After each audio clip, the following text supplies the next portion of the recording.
This is the long weekend edition of Fear and Greed, Australia's most popular business podcast. I'm Michael Thompson, and good morning, Sean Aylmer.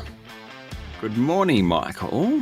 A bit dubious this week. I think you've buttered up our judge just a little too much. No. Please introduce our judge, and I want to tell you a story. Okay, all right. Well, first of all, I need to explain why we need a judge, and it's basically because you and I can't agree on what the biggest story is of the week, what the most remarkable story is, or the sleeper story, or even our favourite story. So we do bring in Adam Lang from the Fear and Greed team to help us out because he is so impartial. Adam, good morning. Good morning to you. Go ahead, Sean. What's the story?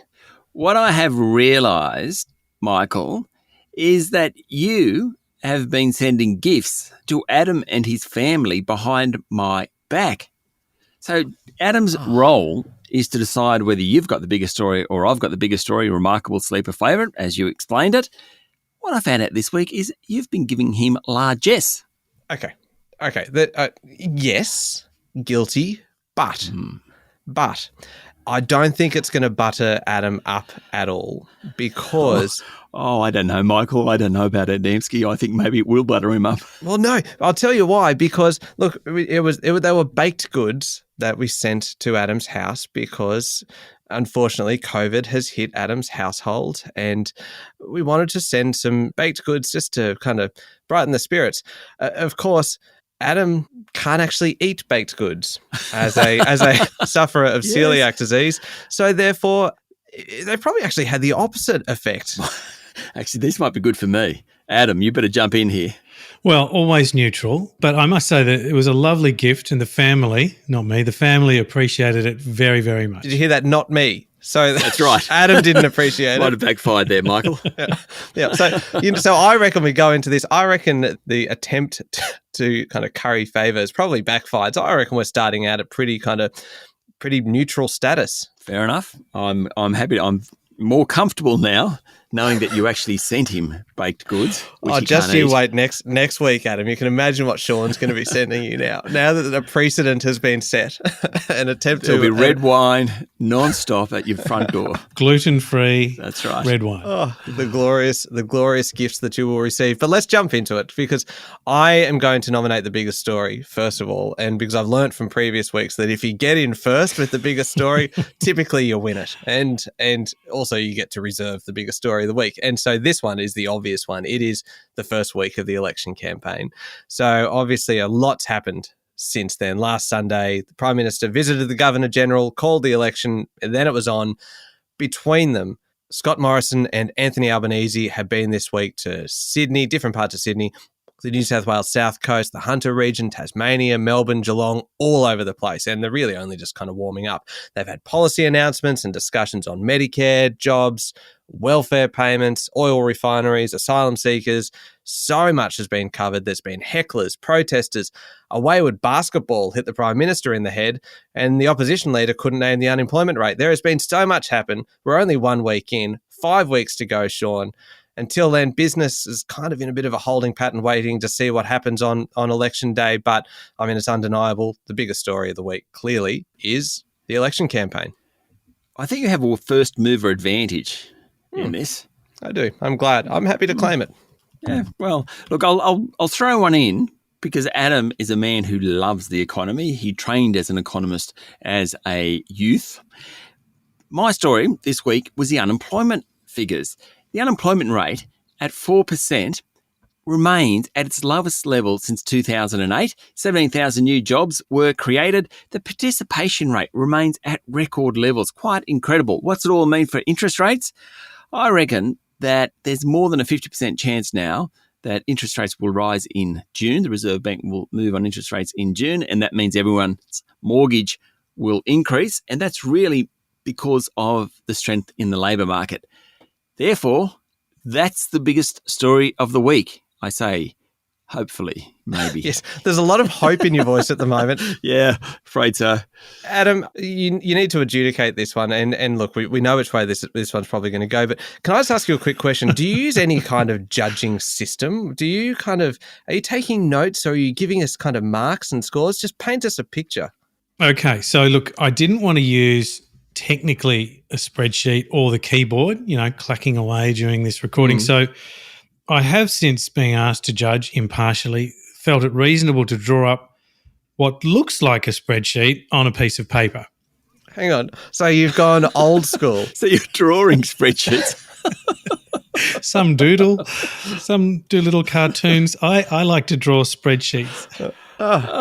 Carry on. So shall I give you my impartial judgment, and not based on sequence of stories, I might add. Anywho, Michael wins on this one. The reason being that I feel election's the biggest story of the week. The unemployment rate has been low for some time, and yes, the number of 4% is remarkable. It is big. But I think in terms of this week's impact on the economy, believe it or not, and this is from sort of years of media experience, there are so many decisions that are paused during an election campaign. Whether that's advertisers wanting to put in messages, they don't want to be caught up in clutter or stories of election, or businesses making decisions, let's wait and see what happens until after the election. There's no particularly logical reason for it, but there's, I guess, a lot of sentiment around things getting put on pause during election campaign. And so that's what I think the calling of it and the formal announcement that the campaign is underway with an election date, May 21, is actually the biggest story of the week. No arguments from me. 1-0, you're up, Michael. All right, so we are looking for the most remarkable story, and I think this one really has it covered. It is the state of the buy now, pay later sector. And in particular, everyone's attention was drawn to it this week because of this figure. Afterpay announced a half-year loss of $346 million in the 6 months to December. I find that incredible. It's 4 times the level of a year earlier. A lot of it obviously to do with growing expenses and marketing costs. But Sean, you pointed out to us during the week that bad debts doubled to $177 million US. We've spoken to a lot of buy now, pay later companies on fear and greed. Afterpay, Zipco, Sezzle, Klarna, a heap of them, others that we didn't mention there. And it often comes up talking about bad debts, and it's something that they say they're all pretty careful about. But clearly that is a big figure. It is growing quickly as well. And I just find it remarkable that the buy now, pay later players were some of the darlings of the share market. The gloss is starting to come off a bit, and now we're going to see if they've really got what it takes to be a long-term success. I reckon the gloss has totally come off. They're like a dull sheen, perhaps. I agree. I think it's remarkable what has happened to that sector. But, Michael, it's been happening for 6 months, not just this week. Though the Afterpay bad debt figure is pretty impressive. Yeah, you're trying to get me on a technicality here because it's been happening for a few months. Well, you're going to do the same for me, because I want to tell you what my... Of course I will. I want to tell you what my most remarkable story is. It's been happening for a while, but this week it really hit home. Global markets and investors have been really worried about inflation and rising interest rates, and the fact that as we go forward, we may end up in a boom and a bust scenario, and particularly the US, the world's biggest economy, actually going into recession next year. What would that take? Well, it would take big jumps in interest rates and big jumps in inflation, and then a slowdown in the economy as those interest rates take off. This week, there are a few global financial market figures, which were quite incredible. In the US, the latest inflation printed at 8.5%, the highest since 1981. In the UK this week, the inflation rate printed at the highest since 1992. The Bank of Canada lifted interest rates 50 basis points. The Bank of New Zealand lifted interest rates 50 basis points. Around the developed economies, inflation is on a tear, interest rates are on a tear. In a sense, Australia is now the odd one out, though that will change in June. But I think we'll look back and say this was the week that the world decided to take drastic action around interest rates and inflation. Remarkable story. Oh, look, I don't like conceding anything, so I'm not going to concede. But, God, that's going to be hard to beat, and especially you've thrown in so many statistics and things, and Adam loves statistics. He does Go love on, Adam. Statistics, doesn't he? Give me the bad news. Sean wins. It is by a little margin on this one, Michael, I'm afraid. Yeah, that's fair. Buy now, pay later is an interesting story, but I think it has evolved. And these stats that came out this week are really quite indicting. There's not a lot of regulation here, so you suspect that that might be creeping up in terms of the need for it. In terms of global inflation, and I think what's also exceptional aside from the figures that Sean has mentioned, which are records, is the fact that this is a bit unusual in terms of how central banks and governments are going to handle it, because there's no playbook that includes recovery from COVID in it.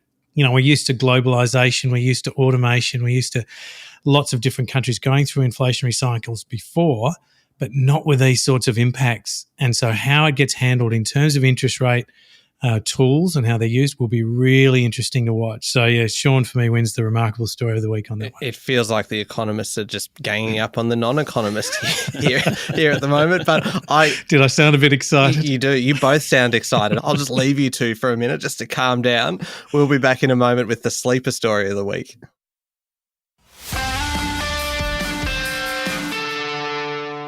All right, Sean, we're looking for the sleeper story. So the one that's maybe not getting the attention that it deserves, or in my case, that's going to become a bigger issue further down the track. But you can go first because we're heading into this 1-1. So take it away.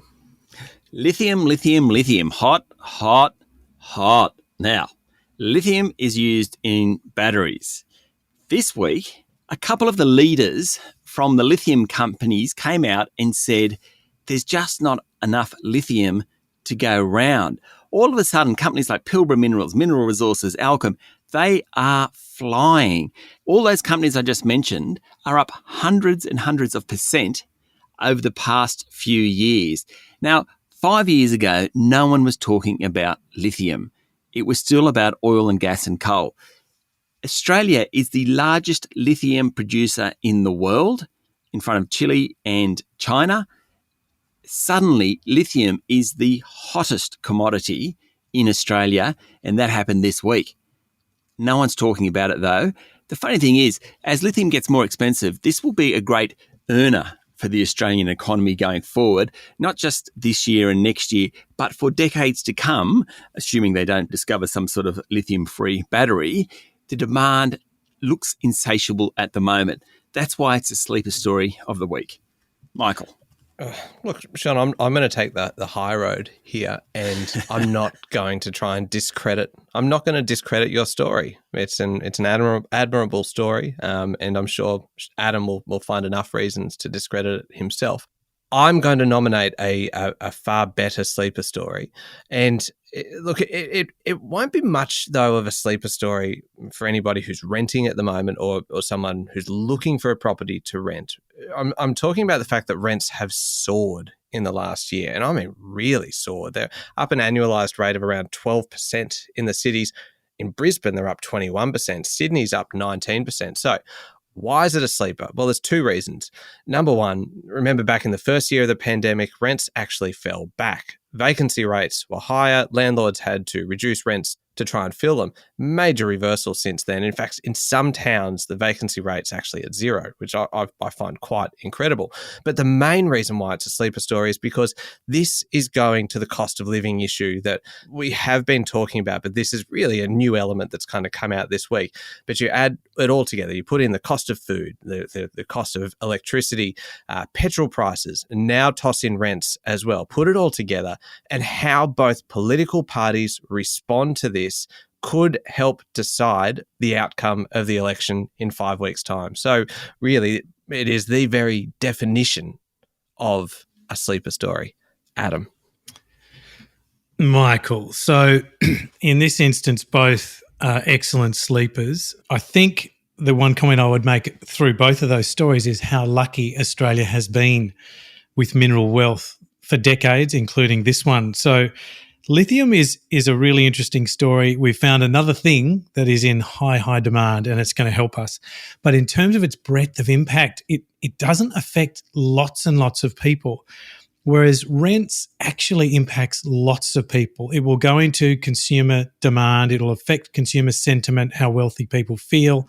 And so in terms of the impact on the economy, I actually think the increase in rents or recovery of rents since the last couple of years is the bigger sleeper story of the week. Okay. 2-1. Fair enough. Yeah, that seems like a reasonable judgment. All right. Favourite story. It was your story, Michael. Well, I was agreeing with you that you sound very reasonable. I'm trying to compliment you here, Adam. Jeez. I'd say trying to be smug is actually how I'd put that. But go on. I'm not trying to be smug. It just happens naturally. There's the high horse riding through again. I can't help it. Okay. All right. Last one. Favorite story. It is 2-1 my way. So I'll lead for the favorite story of the week. And Sean, it kind of feels like pretty much every week I'm finding a way to work electric vehicles into our weekend edition. It used to be cryptocurrency that I'd work into every conversation we had. Now I've moved on to electric vehicles. I don't even drive one. I'm just fascinated by them. I think they're fantastic. There is a chance that I'm overthinking this. I do have a tendency to do that. But when I think of cars, I kind of divide them up into different categories and then where they come from as well. Beautiful cars are from Europe. Muscle cars are from the US. Cars with the latest tech are from Japan. That's why to me it was such a surprise to see Honda, which is Japan's second largest car maker, essentially playing catch up on electric vehicles. This week, they announced that they're going to spend $40 billion to shift towards EVs over the next decade. Now, a lot of that's going to research and development, but they aim to have 30 electric models available worldwide by 2030, making around kind of 2 million cars per year by then. At the moment, can you believe this? They've only got one, the Honda E, it's called, and it's only available in Europe. And in my personal opinion, it is ugly as sin. It's a terrible looking car, but apparently people like driving it. But talk about playing catch up. Ford, BMW, Volvo, all miles in front of Honda. They've made announcements in recent months and years about this transition to EVs. Finally, Honda's kind of catching up, but really out in front, a long way out in front, Tesla. It's going to take a fair bit of beating, much like this story is going to take a bit of beating as the favourite of the week. It is pretty remarkable story, isn't it? Yeah, it really is. Unfortunately, this category's favourite story, though. Well, so we have done the remarkable story already. It can be my favourite because it's remarkable. Why do I feel like I'm under attack from both of you today? You're leading 2-1. It's just perception. Carry on, Sean. What's your favourite? Look, my favourite story came out of Europe as well. LVMH, which is the world's biggest luxury brand, came out and said that sales were booming. Basically, what's happened is with higher energy prices, particularly, and a higher cost of living, that's affecting lower socioeconomic groups more than higher socioeconomic groups. The higher socioeconomic groups have been saving during COVID, so they've got all this built-up wealth in bank accounts and investments. They haven't been able to travel for a couple of years, so they've got plenty of money to spend. Really high-end watches and jewellery are surging in prices. LVMH came out and said their two biggest brands, Louis Vuitton and Dior, were going gangbusters in the first 3 months of March. The only area that probably wasn't doing quite so well was the alcohol side of LVMH. Moet and Hennessy Cognac are the two big brands there. But overall, I just think it's fantastic that luxury brands are doing so well. Totally surprising. In fact, this could fit into the remarkable category as well, because no one really expected it 3 months ago. Everyone was thinking that luxury brands would fall off a cliff as COVID ended. It just hasn't happened. People are spending more and more on luxury goods. Incredible, really. Right. So this is a tough choice because I love a luxury goods story, even if it's just aspirational, but everyone knows of these brands, and the fact that they're still in high demand, even when the economy is disrupted, to me is incredible, and there's a lot to say about that. Should be the favourite. The Honda story is interesting because you'd think that they should have caught up a long time ago, Honda. You know, what have they been waiting for? But it was a massive announcement, $40 billion investment to be able to catch up on their electric vehicle manufacturing line. I'm going to give it to Sean on this one. The favourite is the LVMH story because they keep on keeping on. These incredibly prestigious brands, some of them been around forever and they keep them fresh. And so I think that's a real favourite for me. So well done, Sean. So thank you, Adam. That, of course, makes it 2-2. That does make it 2-2. And remember last week, you had a tie-break story which Michael Googled to find the answer to. Yes. And as a result, he, as opposed to being disqualified, he won, which doesn't make any sense to me whatsoever. Well, he did it within the rules, and I didn't make the rules clear enough. I'm going to claim victory this week because last week Michael cheated. Do I have any role in No, this? you do not. You've done your role. You've adjudicated. That's all we asked you to do.